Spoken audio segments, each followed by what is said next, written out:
Attention travelers. The next Lightcraft tram to Celestial Terminal departs in 5 minutes. Please proceed to platform 3. Welcome to Lightcraft tram station, where the stars are closer than ever. Remember to keep your transit pass ready for inspection. Passengers arriving from Lunar Outpost 7, please proceed through the decontamination corridor before entering the main station. Lightcraft maintenance crews, report to Docking Bay Theta for an urgent systems recalibration.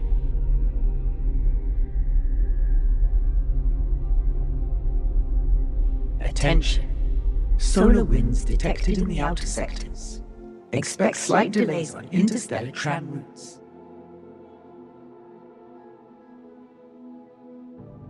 Safety and security announcements. Reminder. All luggage must be secured in zero-gravity compartments before departure. Unsecured items may be lost to the void. For your safety, please remain behind the luminal barrier until your tram has come to a complete stop. Station security alert. Unauthorized drone activity detected in Sector Delta. Please report any suspicious mechanical behavior. If you experience any signs of solar radiation exposure, proceed immediately to Medbay Gamma. Lightcraft tram station is a shared space. Please keep all holographic displays to personal mode to avoid visual clutter.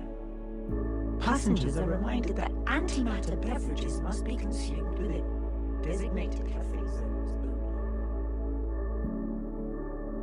Welcome back to Lightcraft Academy. This lesson is a bit of a follow-up from our previous lesson where we took an animated 3D environment and put ourselves into that environment using Jetset, using 2D images. And in that last episode, I kind of walked you through how we do that. This set that I'm in has some nostalgic value. In 2019, I was first introduced to the 3 people who really make Lightcraft happen. Bill Warner, Elliot Mack, and Greg Cockcroft are the 3 people who are working their magic. Back in 2019, they had a product called Lightcraft, and I was teaching broadcasting in Southern California at a high school and was connected with the team, invited to go up to their studio in essentially Hollywood and up in Highland Park in Los Angeles. They had a green screen studio.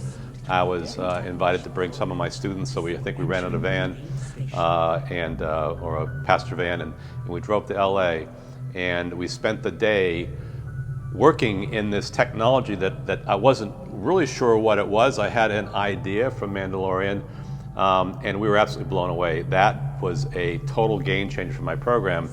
One of the sets that we worked in was this very set.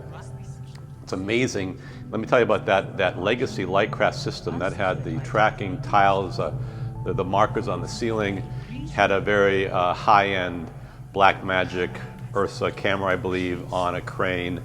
All that information was feeding into a very high-end computer processing the Unreal Engine environment, and we truly were in a 3D environment. I want to make that clear that version was truly 3D, and we'll talk more about Jetset Pro, Jetset Cine at some point.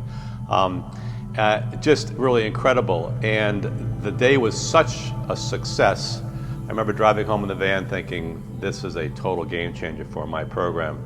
In the end, we were loaned a version of that legacy system. We had to go out, my booster club had to go out and purchase a very high-end computer, like the fastest computer money could buy in 2019 with 2 graphics cards, because all that information was feeding in to a graphics computer, overlaying or putting us into Unreal Engine. I won't get into too much detail, but it required a lot of processing power.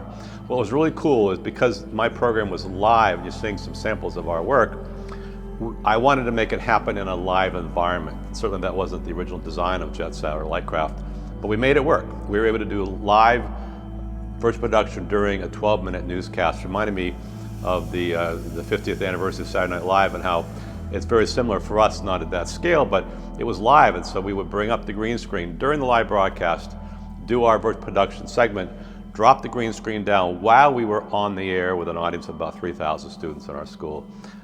It was just magical. It took a tremendous amount of teamwork. So being back in this tram station is very nostalgic. Now I want to walk you through how I did the animated announcements using some AI tools, and how I have built out 2 sets from the animation that you saw at the beginning of this lesson. I want to kind of walk you through how you do that. So I will be right back. Let's go to a voiceover and then I'll be back. First up, I went to ChatGPT and prompted it for 10 intercom announcement callouts for a futuristic space station. Then I went over to my Artlist.io voiceover account and chose a female with a British accent voice, and in seconds I had my announcements. In Final Cut, I wanted to further modify the voice so that it would have that space station futuristic sound, and that was a straightforward process. I made a copy of the original, lined them up one on top of the other in the timeline, and used the pitch filter to pitch one up just a little bit and the other down just a little bit. Finally, I added some reverb, and my announcement callouts are complete.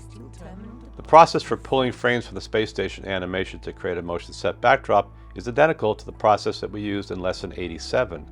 Please have a look at that lesson for a step-by-step. And we are back in outer space on this futuristic tram station. This is a set that I've become very fond of over the last 4 or 5 years, and it's amazing that it looked cool in the legacy Lightcraft with the tracking markers on the ceiling and the tens of thousands of dollars worth of hardware. It's amazing that we're doing this right now on an iPhone.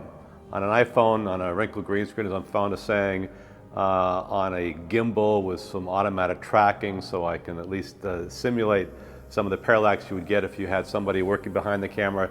But we're doing this on an iPhone. I think that is incredible. It's also incredible that this is free. In my next episode, we will talk a little bit about Jetset Pro and Jetset Cine. I think there's some curiosity about what you can do as you ramp it up with those 2 options. But that's it for now from outer space.